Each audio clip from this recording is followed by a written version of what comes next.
Texas, 1886. In Willow Creek, the cowboys were the heroes. Everyone knew this. It was not a matter of opinion, it was simply the order of things, as established and unquestioned as the direction the river ran. Cowboys arrived on horseback, with dust on their coats and stories on their tongues, and the town received them the way a town receives people who have come from somewhere interesting. They sat tall in their saddles, they tipped their hats, they made everything look like the beginning of a story worth telling. Ethan Carter made horseshoes.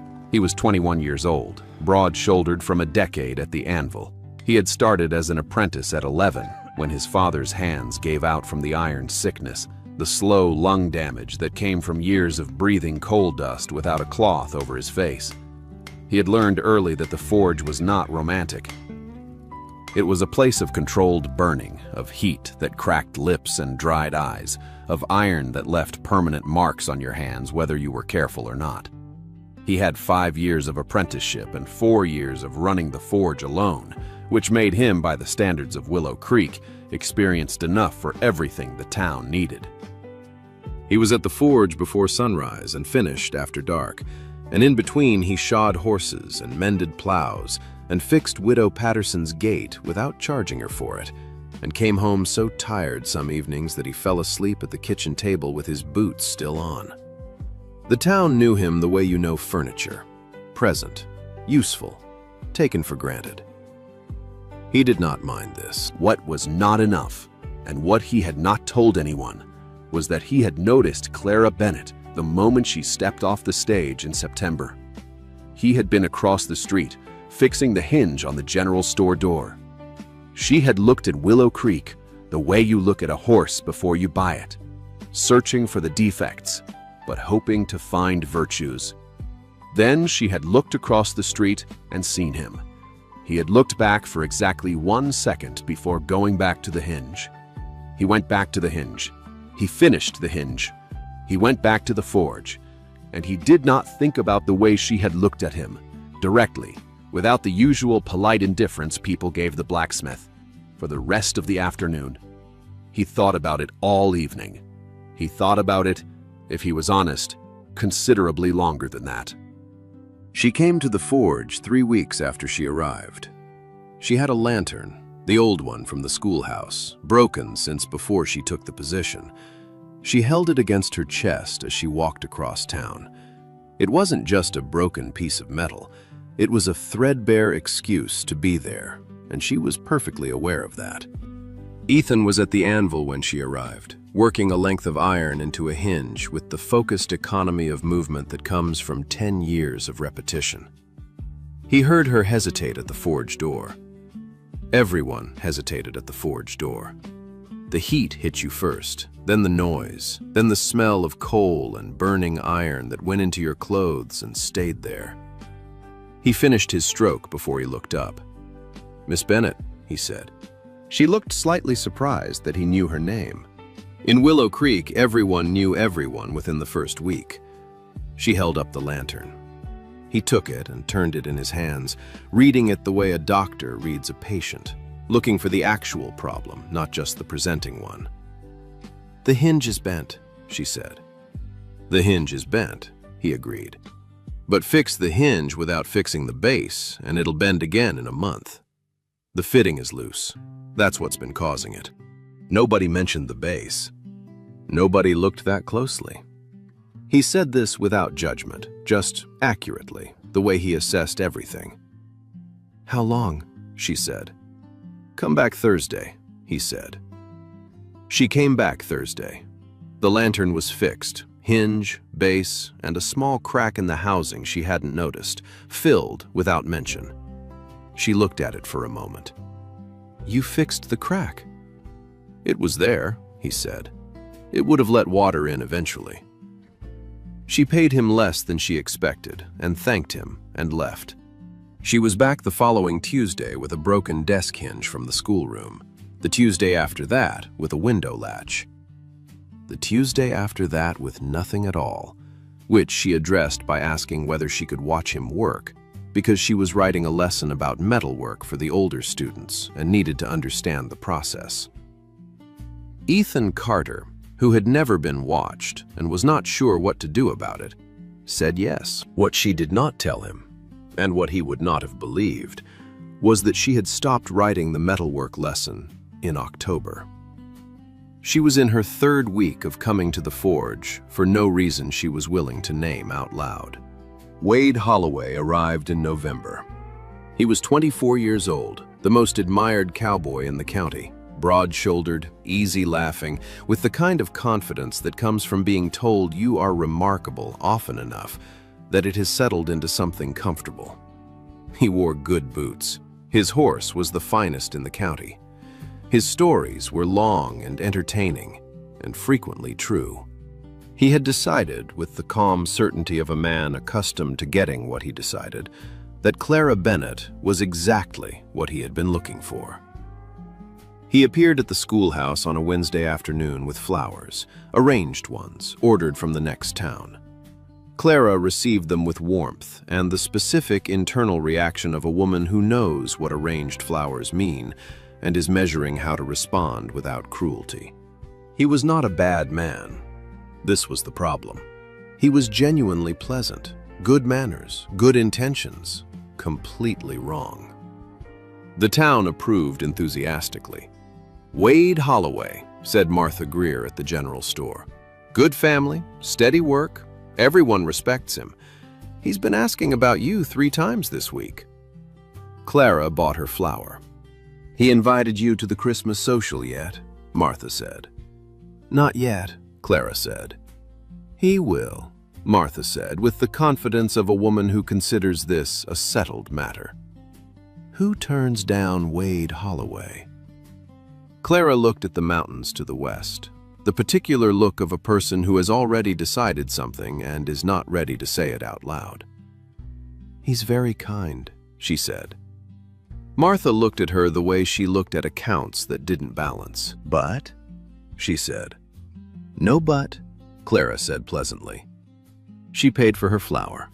On her way out, she looked across the street at the forge, at the steady sound of hammer on iron, the same sound she heard every morning when she walked to school and every evening when she walked home. She had started timing her route to pass the forge. She had not examined why. She was starting to examine it now. What Clara had not expected when she started coming to the forge was to understand what the work cost. Not money, she understood that quickly enough, because Ethan charged less than he should for almost everything, and nothing at all for the things he judged people couldn't afford. The economics of the Willow Creek Forge in 1886 were straightforward. Iron was expensive in Texas, still recovering from the supply disruptions of the war, and coal for the furnace had to come in by wagon from the railhead, a day's journey east. Every shoe, every tool, every repair had a real cost that Ethan absorbed partly himself. What she had not understood was the physical cost. She had seen the calloused hands and the permanent soot on the 3rd day. What she began to notice as October became November was the tiredness that settled into him by late afternoon. Not complaint, not slowness, just a quality of moving through the last hours of the day on will rather than energy. The iron sickness that had taken his father's full capacity had not found Ethan yet, but she had learned enough about the forge to know what decades of coal dust did to a man's lungs, and she had watched him cough on a cold morning and say nothing about it. He came in at sunrise. He left after dark. In between, he fixed everything the town brought him, charged what people could afford rather than what the work was worth, and made an iron horse before sunrise for a boy who had asked a question in October. She had found out about the iron horse by accident. He had been working on it when she arrived one Tuesday morning, had covered it quickly when he heard her come in, but not quickly enough. She had seen a small iron horse, every detail precise, perfectly balanced. "For Thomas Henderson?" she said. He looked up briefly.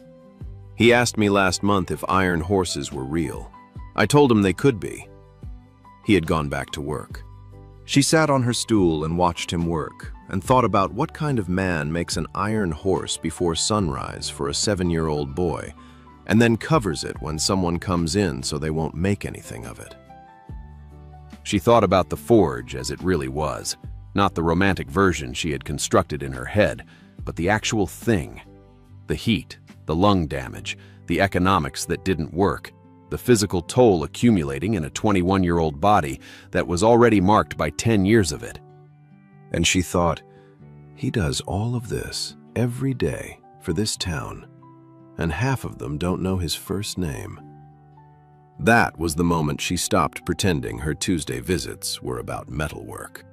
Wade Holloway asked Clara to the Christmas social in the first week of December. He came to the schoolhouse after the children had gone, with the arranged flowers he had now made a habit of bringing, and asked with the easy confidence of a man who expects the answer to be yes. She looked at the flowers. She said she would think about it. After he left, she walked directly to the forge, not on her usual path, not with any pretext, just directly there with the specific energy of someone who has been thinking about something long enough to need to say it. Ethan was finishing a set of hinges for the Callaway barn. He looked up when she came in. "No broken things today," he said. "No," she said. She sat on her stool and was quiet for a moment. "Wade Holloway asked me to the Christmas social," she said. Ethan set down the hinge he was working on. He looked at her, not with the careful, non-expression he usually managed, but with something more direct and less controlled. "He's a good man," he said. "He is," she said. "You should go," he said. He picked up the hinge again. His voice was even. His hands were not entirely steady. She watched him pick up the hinge and go back to work, with the focused precision of a man applying himself deliberately to a task. She watched his hands, the burns, the calluses, the permanent iron stain that no amount of washing removed. She watched the careful evenness of his voice, saying, "You should go," while his hands gave him away. "Ethan," she said. He didn't look up. "I haven't decided yet," she said. He worked the iron. "You should go," he said again, with the quiet conviction of a man who has already decided something about himself, about what a school teacher deserves and what a blacksmith can offer, and has closed the question before it fully opened. She looked at him for a long moment. Then she left. She had not decided anything, but she had learned something. I want to stop here for just a moment. You know what gets me about Ethan right here? He tells her to go. He tells her to go because he genuinely believes she deserves better than what he is. That kind of self-erasure, it's not humility. It's a wound wearing humility's clothes. And Clara sees it. She sees it before he does. This story has found listeners in Brazil, in Nigeria, in India, in the Philippines, in Mexico, in South Africa, everywhere. Every one of you found something in these two young people worth listening to. What country are you listening from today? Drop it in the comments. Every country, every language, every corner of the world. Now let's get back, because Wade Holloway is about to take Clara to a dance, and Ethan Carter is about to make the worst decision of his young life. Clara went to the Christmas social with Wade Holloway. She had decided, after a week of thinking about it, that she owed it to herself to be certain that the way Ethan had said you should go, with steady voice and unsteady hands, could mean something or nothing. And she was not going to misread the situation in either direction. So she went. Wade was everything Willow Creek said he was. Attentive, excellent company, a good dancer, genuinely charming. He told stories that made the whole room laugh. He introduced her to people she hadn't met. He was, in every external measure, the right choice. She danced 2 dances with him. On the third, she looked across the church hall and saw Ethan Carter standing at the far edge of the gathering. He had come. She had not expected him to come. He never came to social gatherings. She had been told this by 3 separate people, that the blacksmith kept to himself, that he worked too hard to have much use for celebrating. But he was there, at the edge of the light, in his good shirt with the soot washed off his hands, and he was watching her dance with Wade Holloway with the expression of a man watching something he has decided he has no right to want. She saw his face. She understood. The dance ended. Wade said something charming. She smiled and thanked him and told him she needed a moment of air. She walked to the door. She walked past the door. She walked all the way to the edge of the gathering where Ethan Carter was standing alone, and she stopped in front of him and said, "You came." "I came," he said. His voice was doing the careful, even thing again. His hands, she noticed, were holding his hat so tightly the brim was bending. "Dance with me," she said. He looked at her, then at Wade Holloway across the room. "Miss Bennett." "Clara," she said. "My name is Clara, and I have been coming to your forge since October, and I am asking you to dance with me." He looked at her for a long moment. Then he put his hat down. "You are doing and just he danced fine." with her. He was not a I good do not dancer. want to step on your feet. He counted under his breath, and she didn't say a word about it. The day after the Christmas social, Ethan went back to work before sunrise. He was making the iron horse for Thomas Henderson, the one that needed to be done before Christmas, now 3 weeks away. He worked on it in the early dark, in the quiet before the town woke up, and tried to think about the iron and not about Clara Bennett looking at him across a crowded room and asking him to dance. He failed at the second part. She came that Thursday afternoon with a broken compass from the schoolroom, the needle loose from its housing. He fixed it in 10 minutes. She sat on the stool and they talked the way they had been talking for 3 months, easy and honest and specific, the kind of conversation he had never had with anyone before October. Then there was the comfortable pause. "Wade is going to ask you again," he said. Not easily, the careful voice, but with something working underneath it. "I know," she said. "He's a good man, Clara." "You keep saying that," she said. "Because it's true." She looked at her coffee cup. "One day," Ethan said, reaching for lightness he didn't quite feel, "a cowboy is gonna win your heart." He said it with a small smile, as a fact, a kindness almost. Clara was quiet for a moment. Then she looked up at him with those green-gray eyes. "I'd rather it be a blacksmith," she said, simply, looking directly at him. Ethan Carter looked at her. Then he laughed. The genuine laugh of a man who has heard something charming and unexpected and has received it as exactly that. Charming, unexpected, not directed at him specifically. "Well," he said, "there aren't many of us left who are worth the trouble." He turned back to the compass. Clara looked at the forge fire for a long moment, at the steady heat of it, at the man who kept it burning, at the complete and total impossibility of this person not understanding that she was talking about him. Then she set down her coffee cup. "Ethan," she said, "I am talking about you." He looked up. The forge fire crackled. He stared at her. He started. "I know," she said, which she had learned from him. "Think about it." She stood up, picked up the compass, and walked out of the forge into the December afternoon. She was done being subtle. He thought about it. He thought about it for 4 days, which was 4 days of arriving at the same conclusion from every direction. He was 21 years old and covered in iron stain, and his father had worked the same forge and ended up with damaged lungs and arthritic hands at 45.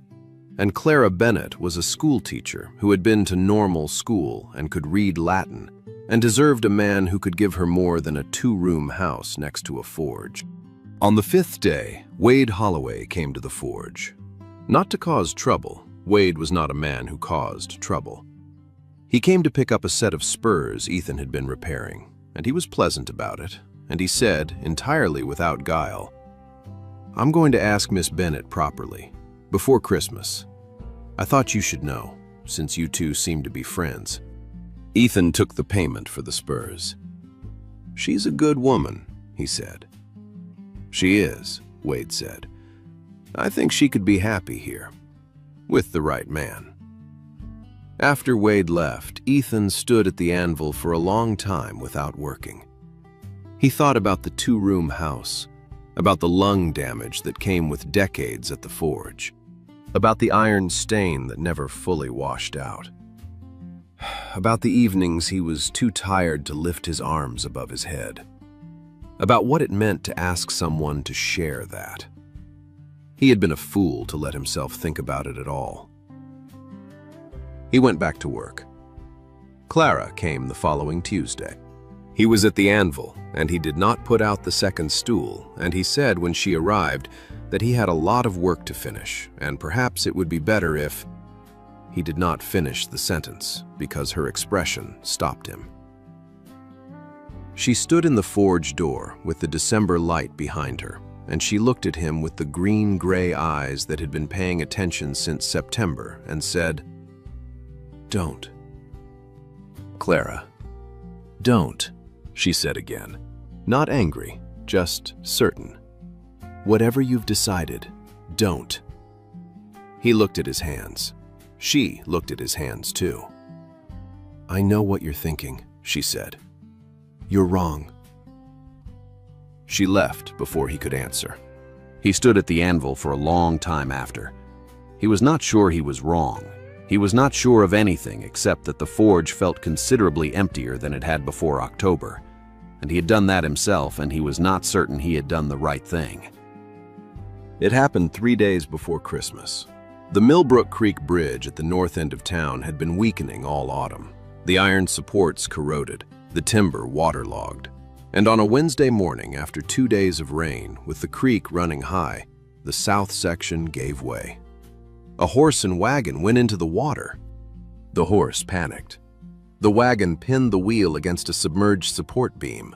The driver, old Pete Dawson, 70 years old, the wagon too heavy for one man, couldn't get the horse free. The animal was going to break a leg or drown trying. Wade Holloway was first on the scene. He went in on horseback, a good instinct, the right instinct for a man who knew horses, and tried to get a rope on the panicking animal. The horse was too far gone with fear. It wasn't working. Ethan heard the shouting from the forge. He came with tools, a pry bar, a heavy iron hook, a length of chain he had been using on a different job. He went into the water without the horse, which was the important difference. Wade was trying to calm the animal from above. Ethan went under to find the actual problem. The wagon wheel was locked against a crossbeam, not jammed, locked. The axle fitting into a gap in the iron support at exactly the wrong angle. You couldn't pull it free. You had to lift it. He put the pry bar into the gap. He put his full weight on it. The iron bit into his hands through the gloves. He felt the familiar burn of metal at work, sharper in cold water. The kind of pain you categorize and set aside. The beam moved. Not enough. He repositioned, tried again. The water was at his chest, and the current was pushing him, and Wade, from above, had finally gotten a rope on the horse and was holding it steady. And somewhere on the bank, Clara Bennet was watching with both hands over her mouth. The third time, the beam lifted enough. The wheel came free. The horse scrambled up the bank. Pete Dawson was pulled to safety by 3 men who had arrived from town. Ethan stood in the creek for a moment, chest deep in December water, then waded to the bank and sat on a rock and looked at his hands. The palms were burned from the iron in cold water, not badly, but enough. He was pulling off the gloves when Clara came through the crowd and crouched in front of him and took his hands in hers without asking. She looked at the burns. She looked at him. "I know what you're thinking," he said, before she could speak. It came out differently than he intended. Not a deflection this time, but a surrender. I've been thinking it for 2 weeks. She held his hands. And? She said. And I was wrong, he said. About what I can offer you. I was wrong about that. She looked at him for a long moment. Behind them, the town was moving, talking, pulling the wagon up the bank. Nobody was watching them. You went into freezing water, she said, with a pry bar to save a horse. It needed saving, he said. I know, she said. That's what I've been trying to tell you for 3 months. Wade came to the forge the next morning. He stood in the doorway and watched Ethan working with bandaged hands, not resting, working, because there was always work, and said, You know I'm not going to ask her now. You don't have to do that, Ethan said. I know, Wade said. I'm doing it anyway. He came further into the forge and looked around at the tools and the anvil and the ordered precision of the space. She watched you in that water yesterday. I saw her face. He picked up a horseshoe from the bench, one of Ethan's, turned it in his hands. I've been telling myself she'd come around, that she needed time. He set the shoe down. She didn't need time. She just wasn't looking at me. Ethan said nothing. You know what the difference is? Wade said. Not bitterly, genuinely. You fixed the actual problem. The wheel, I mean. I was working the symptom. You went to the root of it. He almost smiled. She figured that out about you before I did. He put his hat back on. He extended his hand. Ethan shook it. One thing, Wade said at the door. She's been patient for 3 months. Don't make her wait any longer. He walked back out into the December morning. Ethan looked at his bandaged hands. He thought about Clara holding them on the bank of the creek in front of the whole town. He thought about 3 months of Tuesday mornings and the stool he had put out every Monday evening. He thought about a woman who had said, I'd rather it be a blacksmith, and meant it, and had been waiting for him to understand that he was the blacksmith she meant. He was 21 years old and covered in iron stain, and his hands were burned, and he had the clearest idea he had ever had of exactly what he needed to do. He went to the schoolhouse that afternoon. He had never been to the schoolhouse, had no reason to before. He stood at the door after the children had gone and knocked, which felt strange after 3 months of walking into his own forge and finding her there. Clara opened the door. She looked at his bandaged hands, then at his face. Come in, she said. He came in. He stood in the middle of the schoolroom, the desks, the chalkboard, the lending library she had reorganized in October, and held his hat in his bandaged hands and said, I've been thinking about what I can offer you. Ethan, let me finish, he said, not rudely, just with the focus of a man who has prepared something and is committed to saying it. I've been telling myself it wasn't enough. The forge, the 2 rooms, the iron stain that won't wash out, the cost of it. I've been telling myself you deserved better. He looked at the hat in his hands. I was making the decision for you, which is not...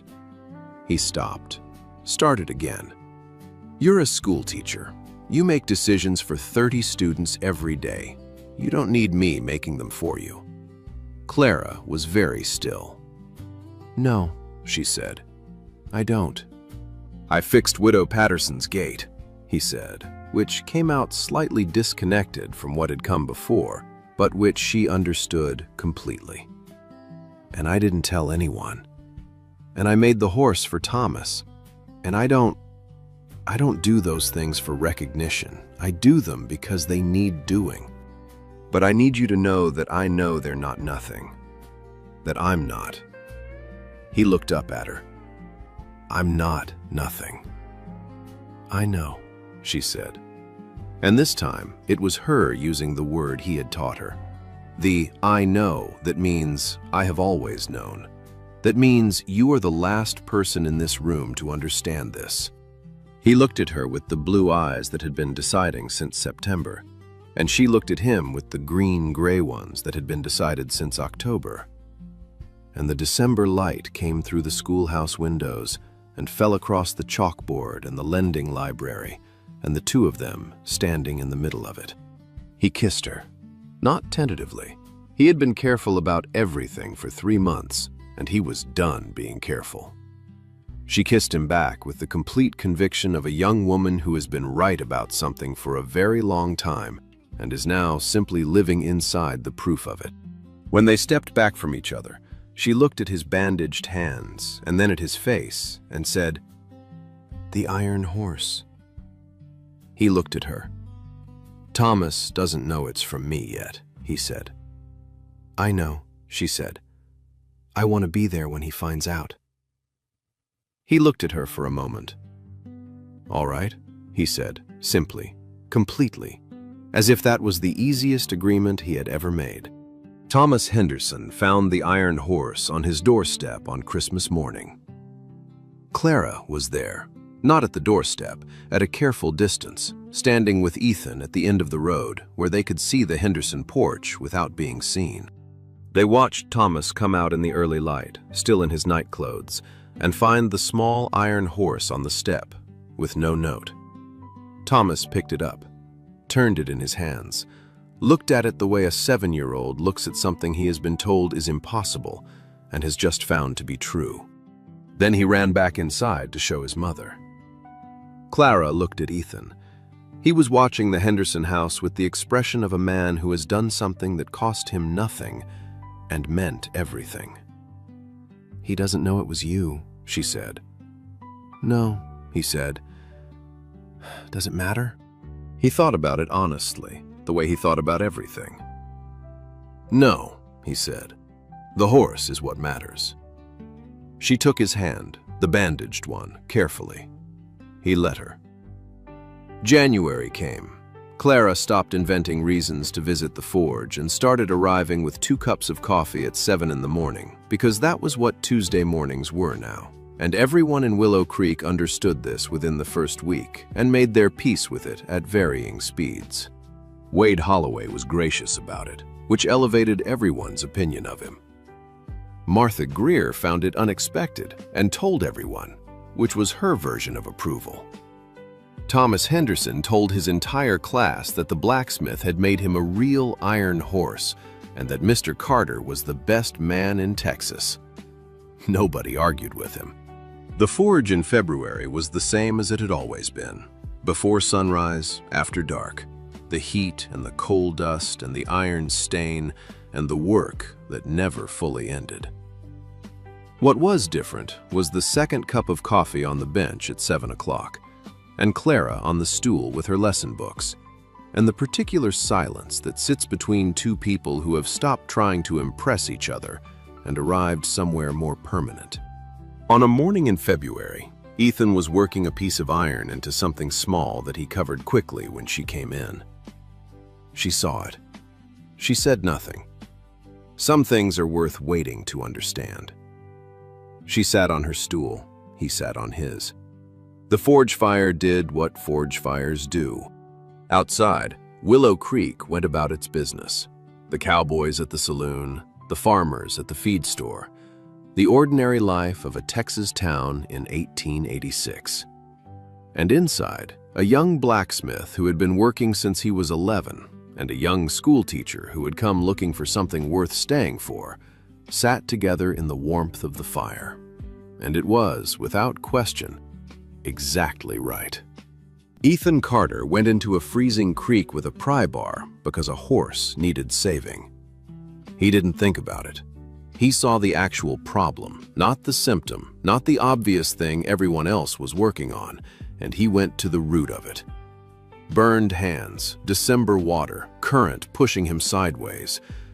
He found the angle that worked, and he applied his weight to it until the thing moved. That's not heroism. That's just Ethan. That's what he had been doing his whole life, finding the actual problem and fixing it without announcement. An iron horse made before sunrise, a gate fixed without charge, a roof that couldn't wait until after the holiday. 10 years of work that the town took for granted because he never made them notice it. And a young woman who noticed anyway. I think about Clara sometimes, about what it takes to look at a town full of men on horseback and choose to pay attention to the man at the forge. To see someone clearly, past what they earn and what they wear and what the town has decided about their worth. To say I'd rather it be a blacksmith and mean it, and then wait 3 months for the blacksmith to believe you. That kind of patience is its own form of courage. The most valuable people in any room are rarely the ones in the light. They are the ones keeping the fire going. Look for the person keeping the fire going. Thank you for riding with me today. Wherever you are, I am grateful you were here. Until next time, keep riding.